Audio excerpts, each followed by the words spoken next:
see them. I'm curious. I wonder if I can. Are we going live?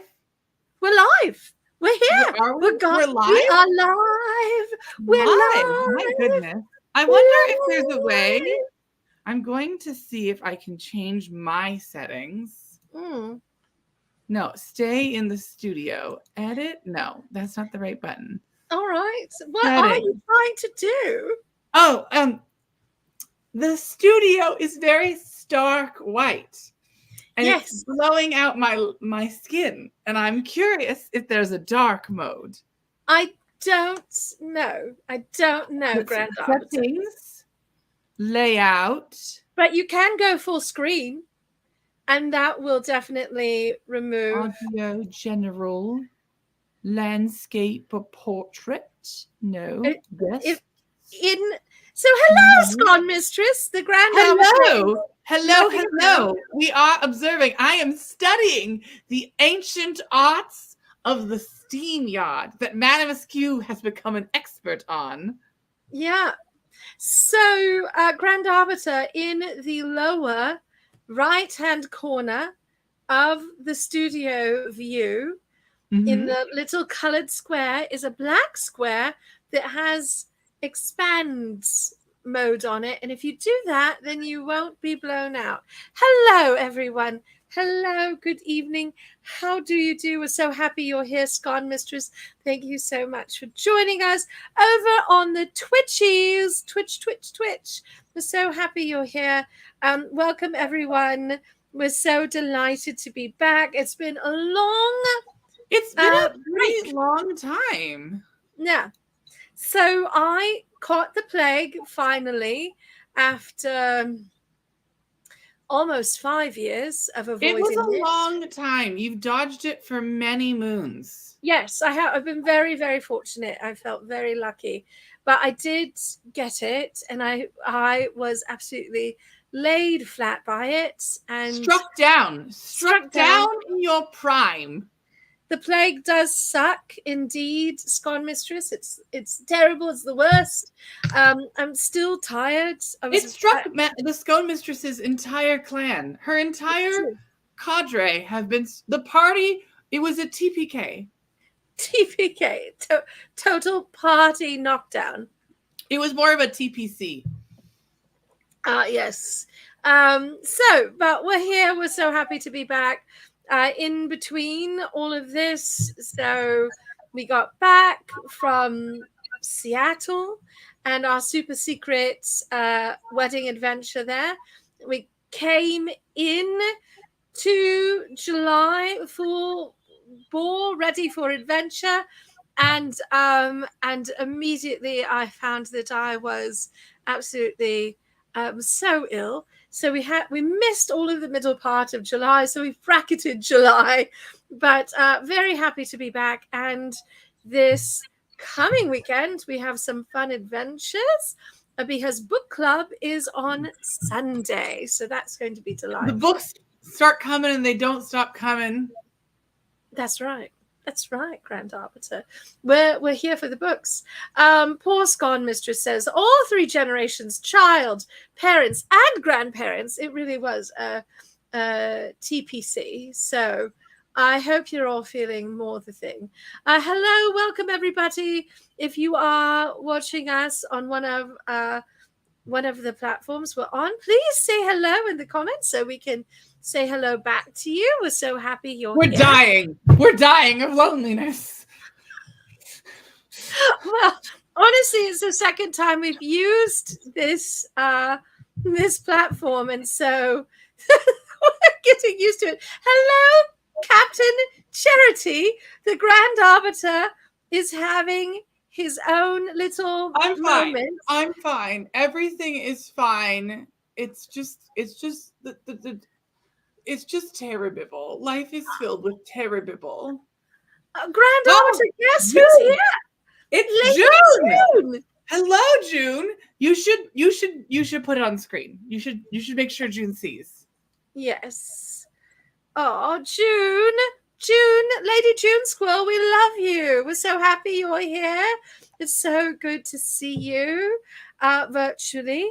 And I'm glad you're feeling well enough to join us in the comments because we miss you. And we have something. We think you might be lonely where you're currently being held at. So we're sending you a little something. Do you want to see? Oh my God, you can't resist. You can't resist. I can't. I hate surprises. Till then, Lady June Squirrel is alone until the nurse comes in. June, if you would like to see your surprise live on air.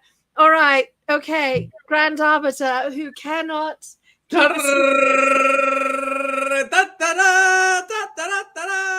It's a pink dinosaur named Sebastian. His name is probably Dalton. No, it's Sebastian Dalton Hammersworth III. Sebastian Dalton Hammersworth III. He's a cute little pink dinosaur, and Lady June Squirrel knows why we got her a pink dinosaur. So he'll be coming with me tomorrow to come visit you. It's Dalton. Yes, thank you.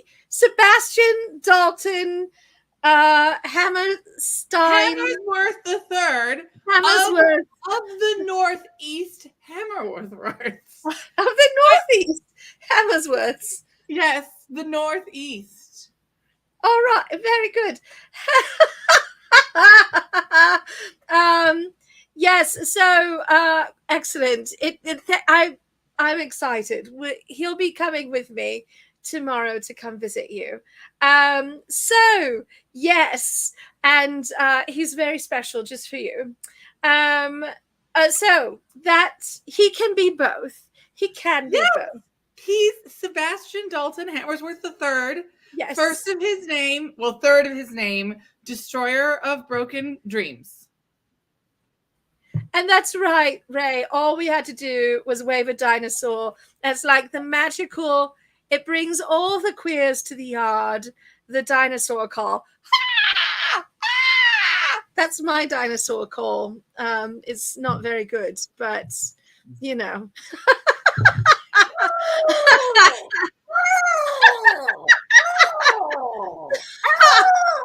The Grand Arbiter is better. So I'm much better at making noises. You're kind of silent in that regard. Oh, it depends on the more of a squeak, Princess of the Pea style. I do excel at the squeak. So, but Lady June Squirrel, we are caca. See, that's mine. Caca. I do that noise. That's my noise. Okay, that's a noise. I don't know if it belongs to you. I think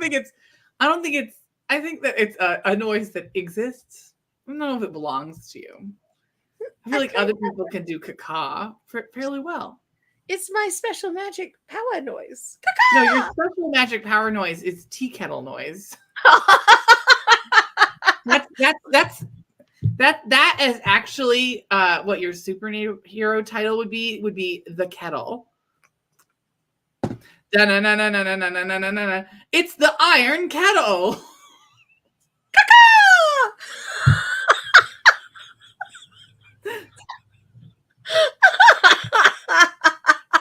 So,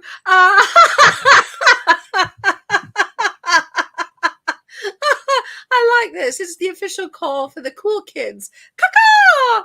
Hello, my darling. Hello. It's good to see you, Teaser. I'm glad you could drop in. I'm sad that you're trapped at work. That's a terrible life to live. Yeah, it is. It's terrible. And I like this one as well. I'm a shrew. Caca? Yes, that's exactly the vibe. Scotland Mistress. That's it. So anyway, here we are. We are live and having a gay old time. And I think it's I think it's working out, and so happy that all of you are able to join us tonight. It's wonderful to be back.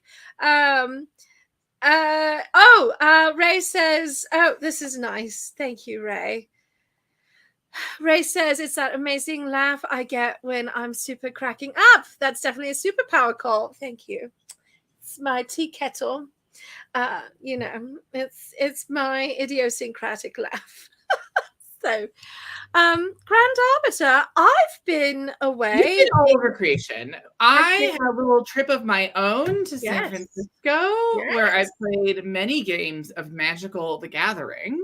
Ooh. And I am very excited because we don't have any official events of us together till next year. It is we have no fall event for Madame Askew and the Grand Arbiter getting back together. No. Although you and I will definitely go into comas after how insane the last 3 months have been. It has just been never ending, nonstop. We attended we attended a joyous and famous steampunk wedding. We attended some of the best conventions that you can find all over the country. We've had a very busy first 6 months of the year.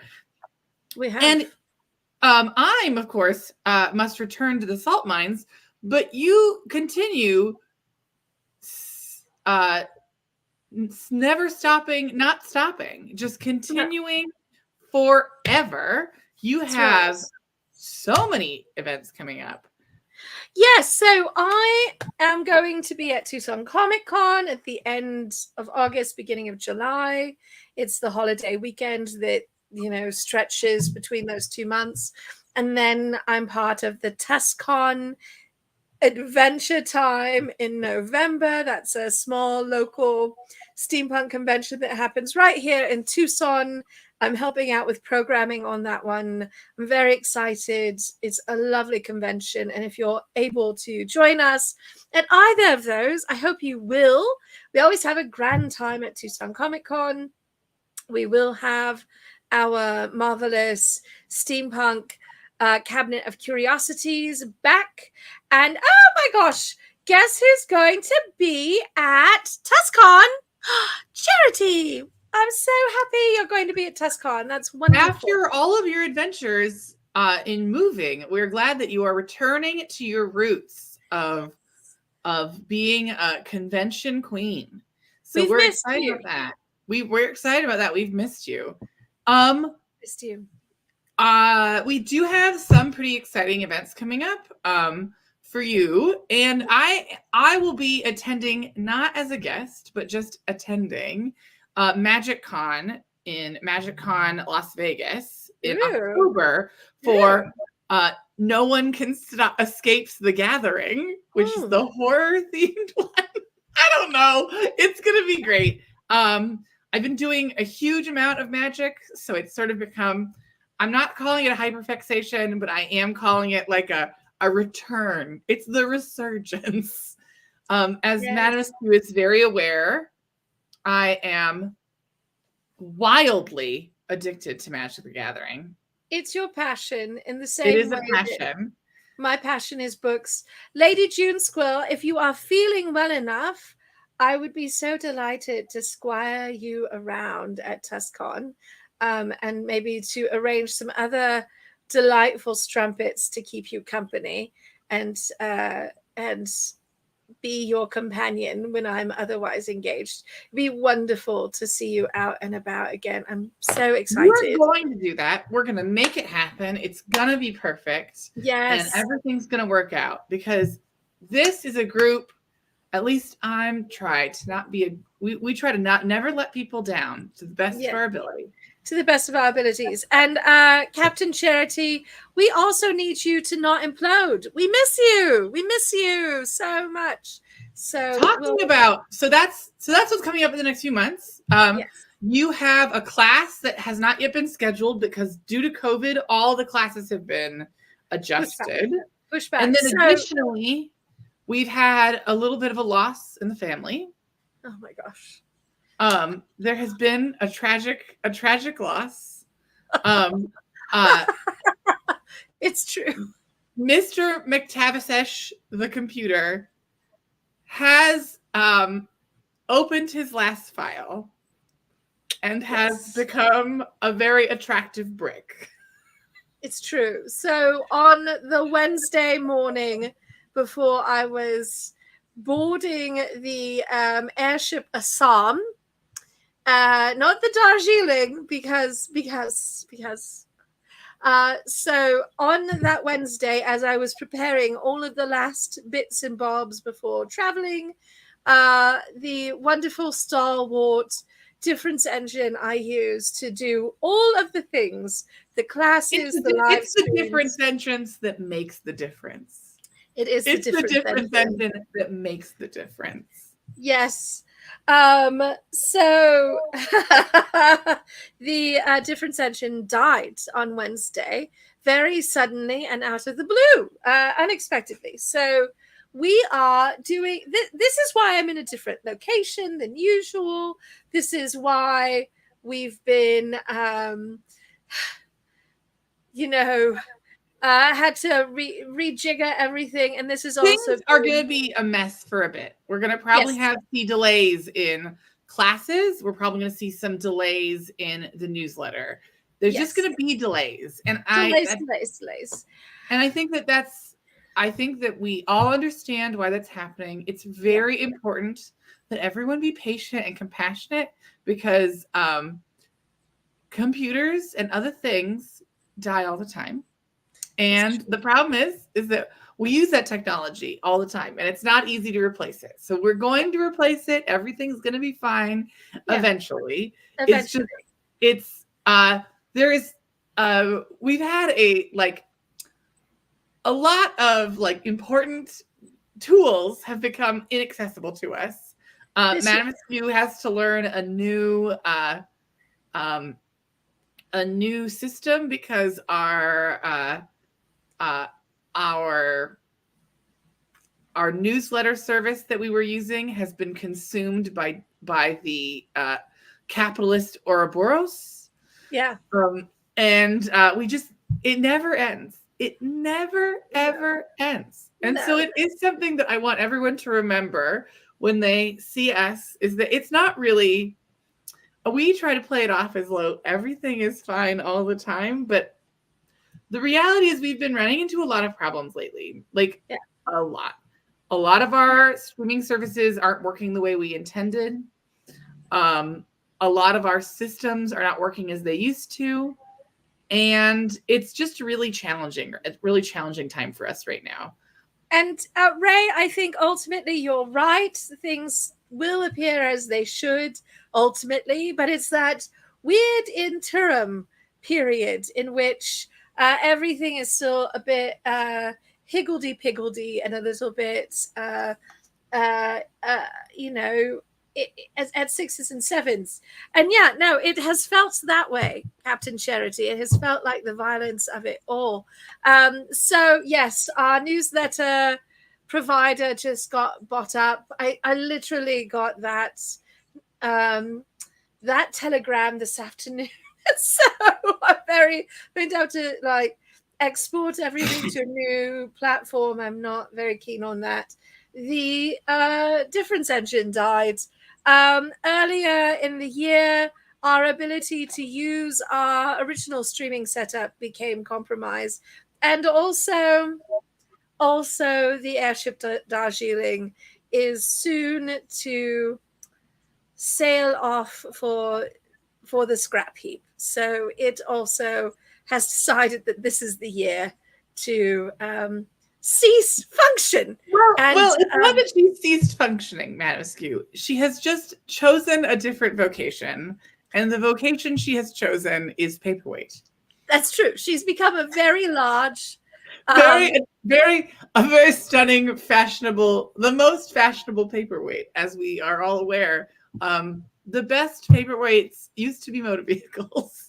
Right. So, in other words, it's been... She's just chosen that really for her art is remaining perfectly still and the doors locking on their own. That's her newest art form. And we don't support her in this decision, but can do nothing to stop her. We cannot. And Robert, you are correct. One does not want to cross timey-wimey and higgledy-piggledy willy-nilly. But what happens when we do is this 2024 is what happens when we cross those streams and we end up with everything sort of imploding.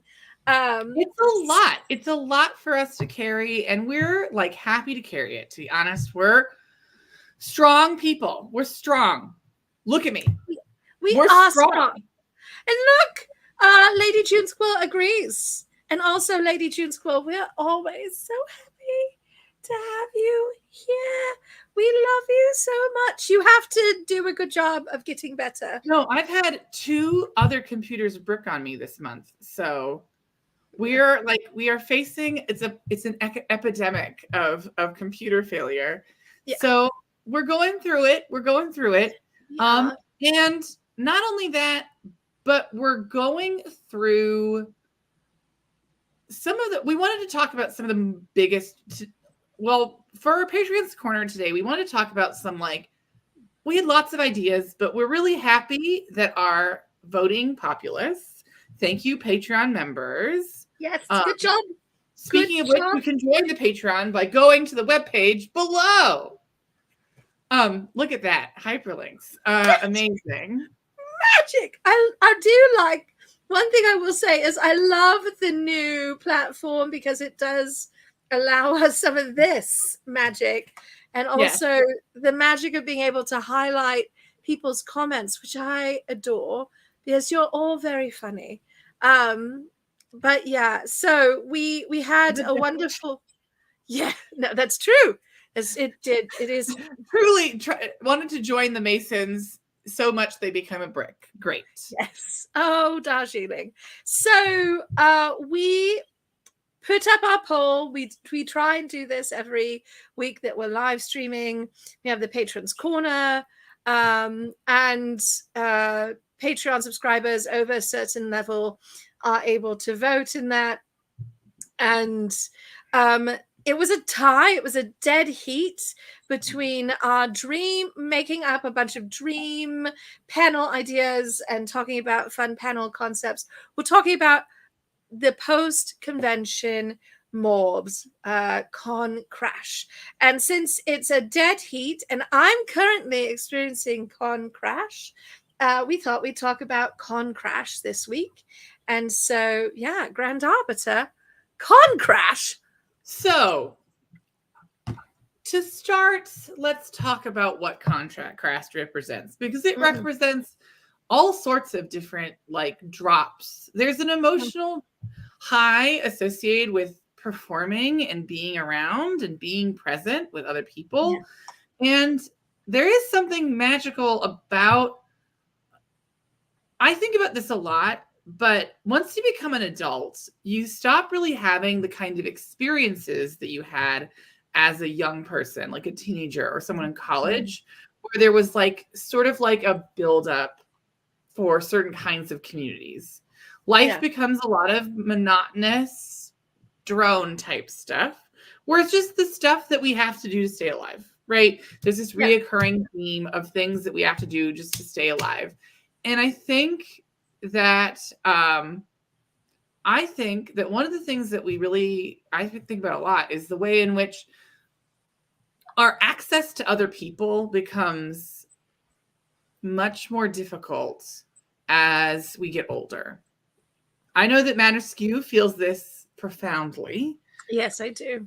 And I do think that there is something really challenging about that kind of thing, because when we're in a convention space and surrounded by people that we know who are into the same stuff that we're into, that like what we like, it becomes really hard when there's this dream experience of what your life could be like every day. Right. And then you are forced into the reality of the drudgery. Yeah, you have to go back and do things like polish your own teapots and wash your own. Oh, Laundry. Yeah, the dread laundry. Or frankly, just unpacking sometimes. But I mean, I don't understand how you live like that. I mean, I understand it. I don't subscribe to that religion, but the unpacking religion. Oh, I'm of the cult of immediate. I must empty the bags the second I get home immediately. Yeah. I cannot wait.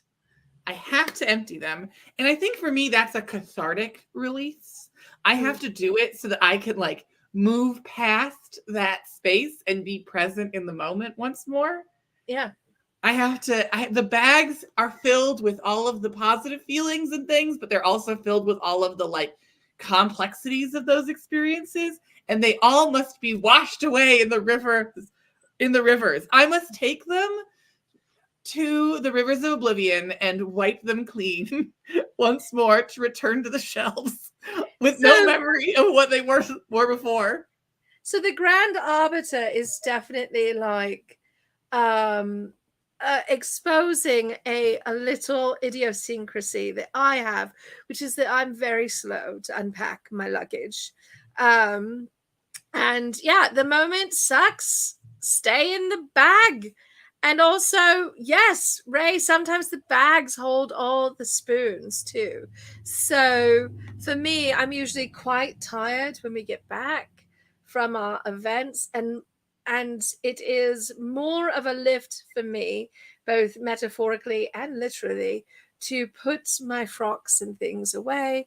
And especially if I'm traveling again soon, I will often leave a certain amount of the regular stuff that just goes to every show and doesn't need cleaning will just stay in the luggage. So there's also that sort of pragmatic, but it has a lot to do for me with just like, I'm exhausted, my energy is very low, and my body is very banged up when we get done with shows. So I tend to keep it a bit close to the chest. I don't like to talk about the cost very much because I'm really willing to pay the cost, and I like doing the thing enough. I don't mind that I'm absolutely knackered when we get home from shows, and I'm pretty much down for the count for a minimum of 2 days, sometimes longer, depending. And so there's a big energetic physical lift for me to do shows. I spend all of my spoons at the show, and I love spending every single one of them. I will melt them down, sometimes to the Grand Arbiter's despair, but then I don't have anything when we get home. Well, and also the spoon debt we have, like, you are in student loan levels of spoon debt at this point. It's true. I will never pay it off. Because every spoon is very precious, and you have like you have sacrificed so much, and it is like the emotional sacrifice is really high. Like, I think that's something that I think that is very hard, is that you put a lot of effort into being present at these conventions, and when you're done, there's not a lot to take home, which I think is a really frustrating experience as a person who's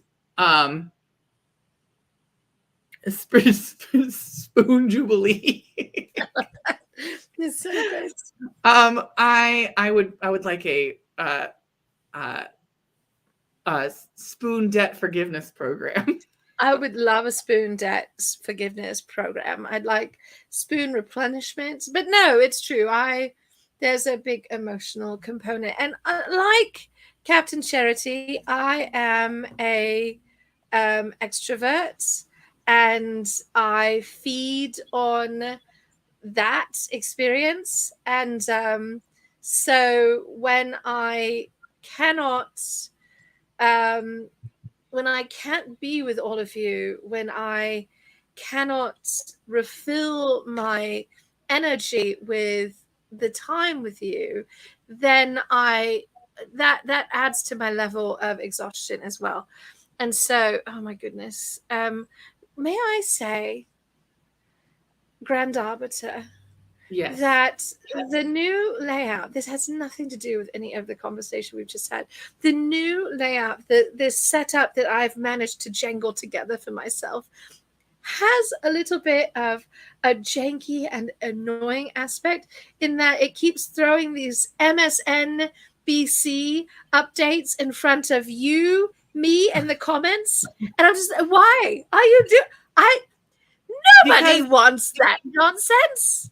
Nobody needs that. But so I think that one thing I think about a lot is I do think that, like, as a performer, we give a lot, and I don't think we get back always what we really want from, like, I think that we enjoy the crowds that we have, we enjoy connecting with people, but I do think the biggest challenge that I've had, and one of the things that causes my con drop, is the, like, futility of it in some regards. Oh, the futility. So, like, this way in which it doesn't have, like, we don't get to take anything home. That's true. It's very ephemeral. Like, it's very much, because I'm friendly. I think the word extrovert and introvert are useless terms. I think as we use them, they are not helpful, because people will say things like, well, I'm an extrovert, but I only am an extrovert with my friends, or I'm an introvert, but until when I'm around my friends, I'm not. I'm like, that is not a meaningful definition. Like, what do you mean by what you mean? I feel like definer of terms. I'm a definer of terms, and I'm gonna tell you right now, I don't think extrovert and introvert are useful terms.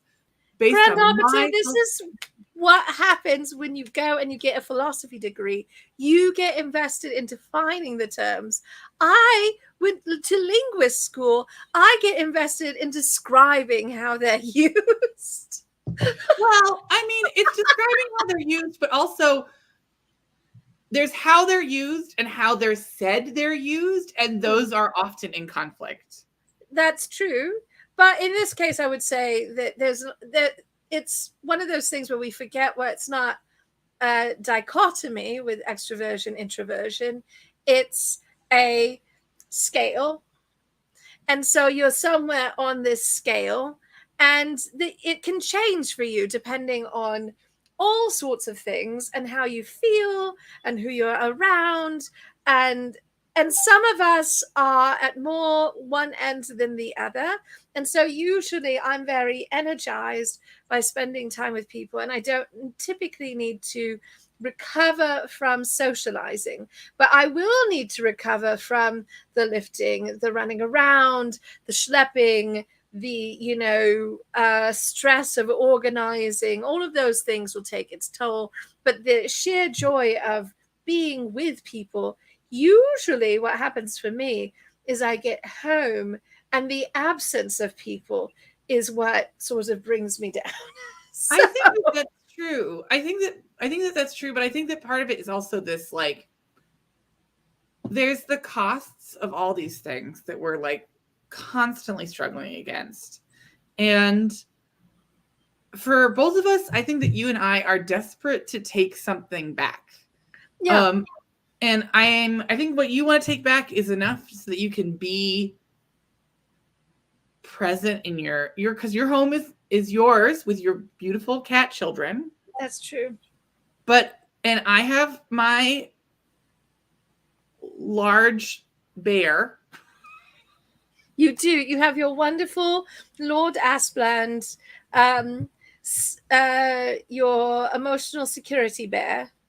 Yes. I mean, I'm more of, we have an arrangement is what it boils down to. But yes, you do. You're lovely. It's lovely. But I think the big thing for me is that, like, when I get back, I'm very aware of, like, what I've spent in that space. And when you get back, you're very aware of what you've lost by coming home. That's true. So, and that fuels my sort of post-con morphs is that sense of sort of loneliness and isolation and missing the laughter and missing everyone's voices. So now I'm going to share that the Grand Arbiter and I have a different sensibility of what recovery looks like, because usually even though I'm so worn out and I may have laryngitis and I really do need a break and I do need to like take a few days to rest myself, I will often be like, let's get back to work immediately. I immediately want to do the next thing. I don't want to wait. I don't want to take a week off to, unpack and do laundry and catch up on correspondence. I immediately want to get back in front of an audience because I miss all of you so much. And the Grand Arbiter always has to be the voice of reason, who's like, listen, hussy, you actually need to rest. You need to take a moment. You need to let your voice recover. You need to unpack. You need to do the correspondence. You should try sleeping. And so I will drive myself into the ground. I think that is where you and I really differ, is that you are constantly chasing that sort of high of being around all these people. Yes. And I am like constantly having to like weigh where I'm at and where because like I'm not an introvert or an extrovert in any kind of one directional kind of way. I'm kind of messy in that regard. I'm really just sort of like, I want to do what I want to do. But what I am is, as Charlie XCX says, I am brat. You are a brat. But I think that part of the challenge is that you are a little bit of a junkie for conventions. Oh, I think I'm a junkie for people, although I kind of, it does rub me the wrong way to describe it that way. Oh, that's fair. That's fair. For reasons which you are very well aware of. We're moving on. Move on. But I am always very eager for my next opportunity to be with my community.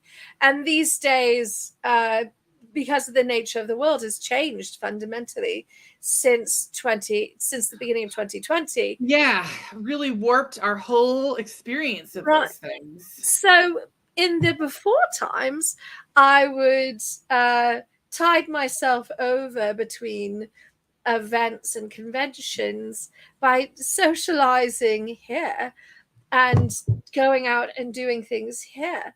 But these days I often isolate in between so that I give myself a window of time to make certain I'm not contagious with something.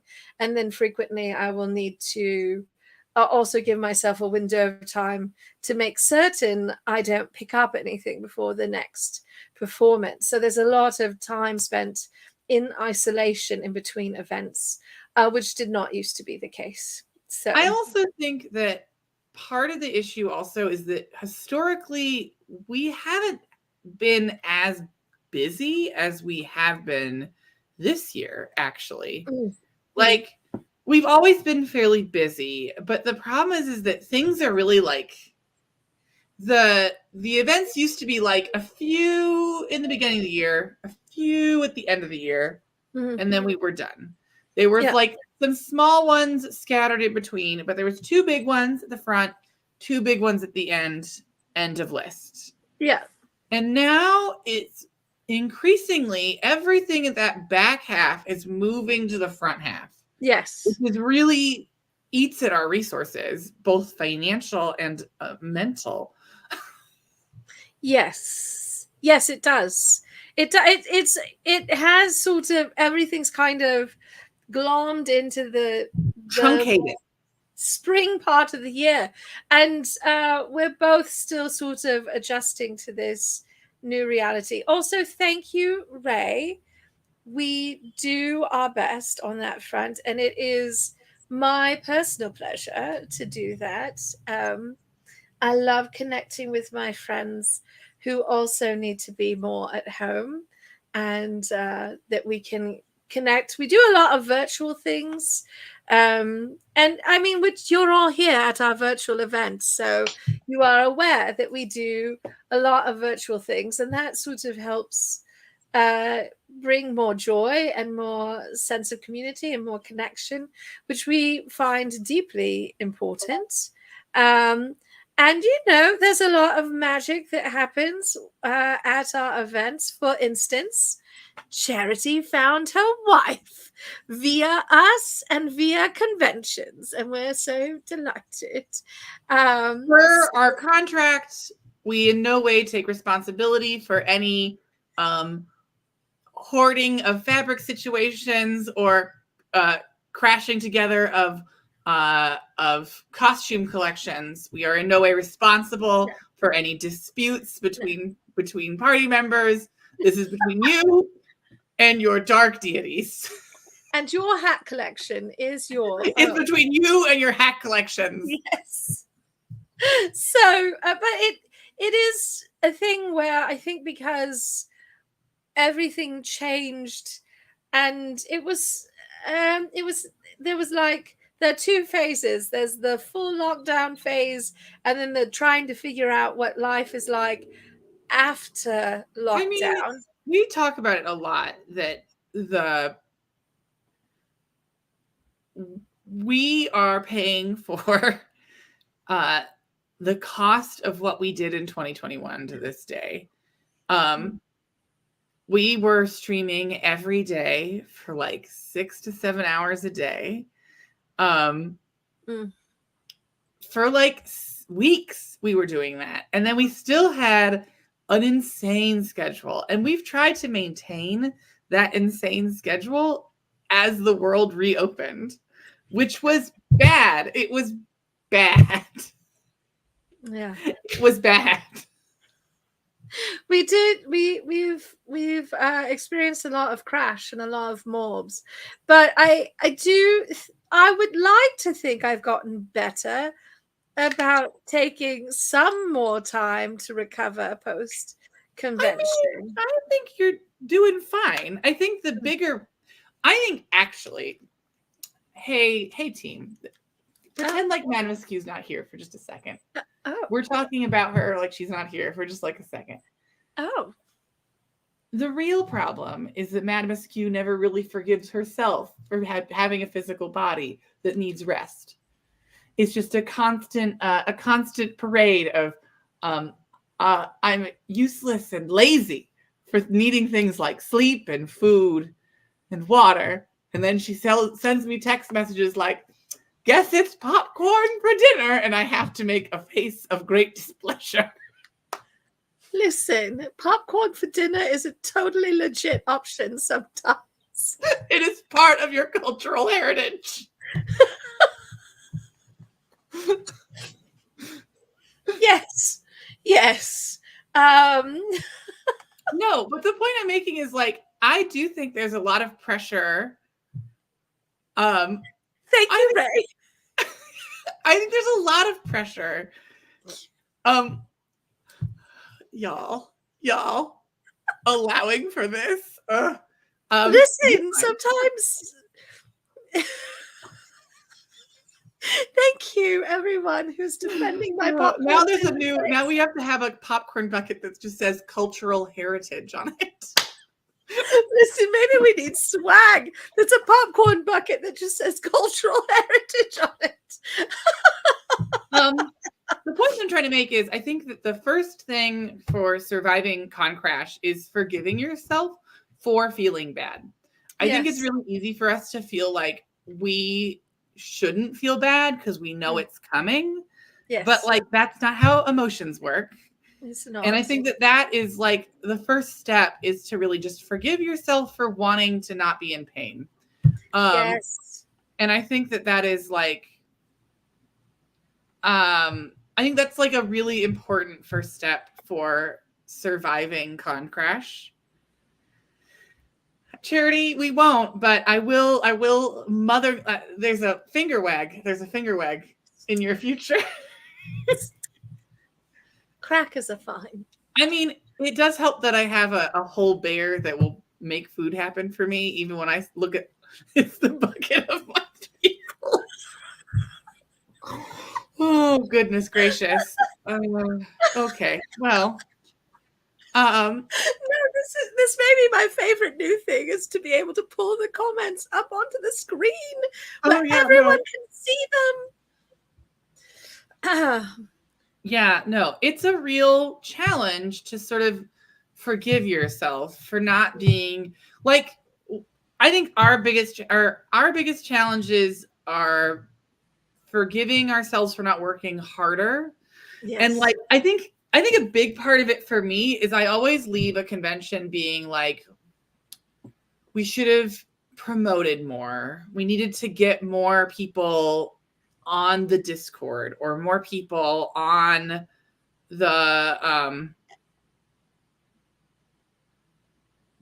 I don't know the reference, but that's fine. Oh, it's all right, Grand Arbiter. I'll introduce you. No, I know who Margaret Cho is. I just don't know which statement they're talking I think about. the one where it was like, you need to forgive yourself. Oh, okay, yeah. I do think that sounds like her a little bit. But I do think that part of it is also like, I have a like. This is like, I know that you feel this way. We talked about it multiple times. This is the one in Margaret. Oh, the bucket of my people. Yeah, no, that makes sense too. We have talked about this multiple times. We have a different approach to this work because we have a different relationship with this work. And that is a place of like, not angry conflict, but it is a place of friction. Yeah, no, it is a place of friction in our relationship. And I mean, so there's this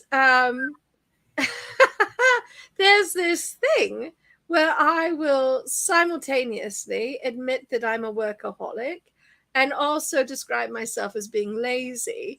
And like, these two things are probably not both true. One of them is probably true, and the other one is probably some negative self-talk. I think both of them are probably I think that the real lesson is that it's very hard to have a good relationship with work that is so intrinsic to yourself. And that's what this work is for both of us, is that it's like, it's the first thing that I try to talk about because it's so hard to explain later. Yes, it's true. It's true. It's always like well, what makes you special, Glenn? Well, I love Magic the Gathering. I work at a corporate office, and 4 times a year I dress up as a Victorian boy and yell at people about their personal feelings.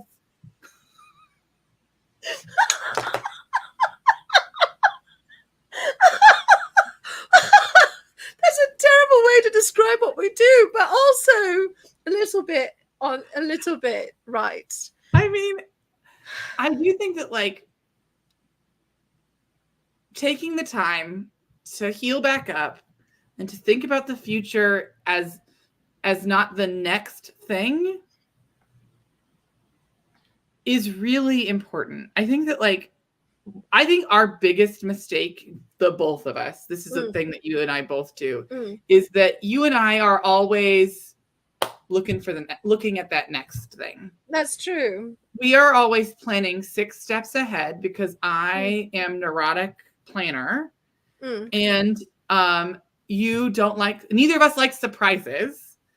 It's true. And we want 10 plans just in case 9 of them fail. That's correct. That is something we both we both have that in spades. And yes, Ray, 100%. So true. I do highly recommend the new season of Julio Torres's new show on Max if you're looking to really look into art in a way that's wild and weird. It's called Phantasmus, and it's very good so far. I've watched 3 episodes.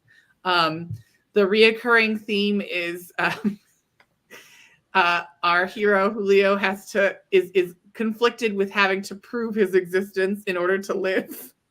Oh, it's very esoteric and ridiculous.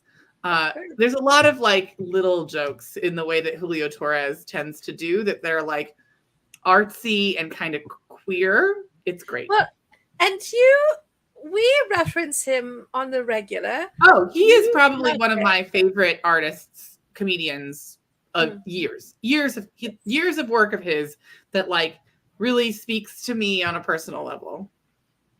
And especially, I mean, the balcony for announcements. You love that one. Oh, but also the broken mirror to study the different parts of their identity. Yes, all of those things are excellent. Yeah, no, so good. Wonderful bits. So, book club is coming up this week. That's right. So we're going to take a hard seg because we just have a few minutes left. And the Grand Arbiter must go out and recharge his batteries. I mean, it is the drag race finale. Climactic conclusion. And I must attend a gathering of these are some of the messiest homosexuals I've ever met. They are both emotionally and physically ridiculous. We love you too, Sterling. Rar. So you're gonna go be with some ridiculous gays and watch. They are messy and they're just slightly basic, which is always an important factor. If you're gonna go to a weird party, going to a basic party will always be like, oh right, you're a very peculiar type of person. Yes. No one gets you like you are. And I'm like, yeah, I know. I'm like not like other girls. Well, and that's why we have book club, because none of us are like other girls here.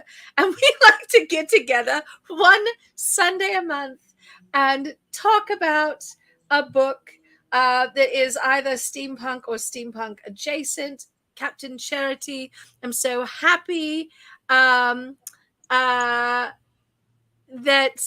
you are able to join us. And this is Ray. No, I mean, I don't think Glenn honestly falls into even remotely basic. Glenn is just a weird special girl. Oh, no. I also, basicness is an important part of the ecosystem. It's an important part of the ecosystem. It's just a part of the ecosystem. Some people like things that everybody else likes, and that's fine.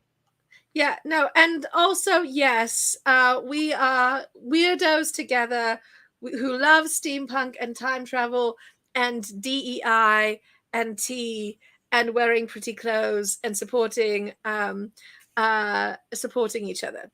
And that is beautiful. And we also love supporting other artists.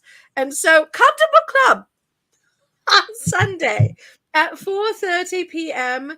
Pacific, which is Seattle, Tucson.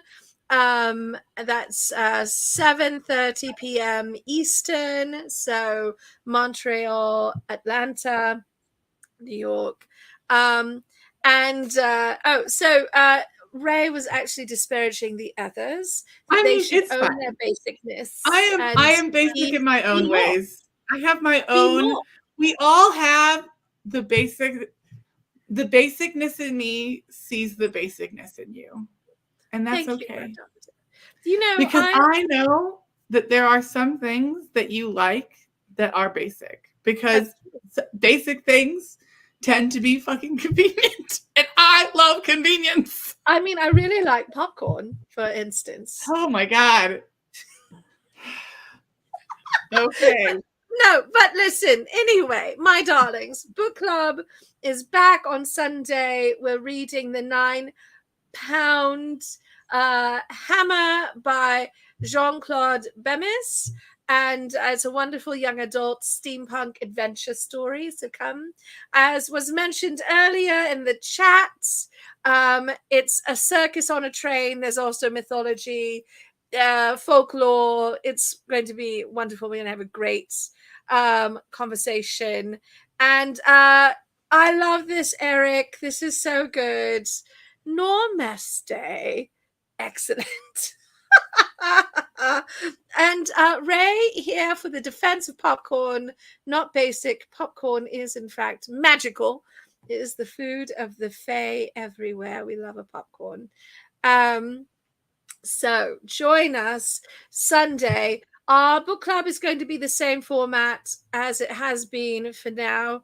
We're going to be in Zoom. The Zoom will get streamed to my personal page, not to the Madame Askew Grand Arbiter page. For now, I'm going to be seeing if we can move book club into StreamYard, but we have to figure that out first before we commit. But we may be moving. There's like a way to do it where you like stream the Zoom into StreamYard and then from the StreamYard into, but the computer that you have now is not going to be strong enough to do that task. No.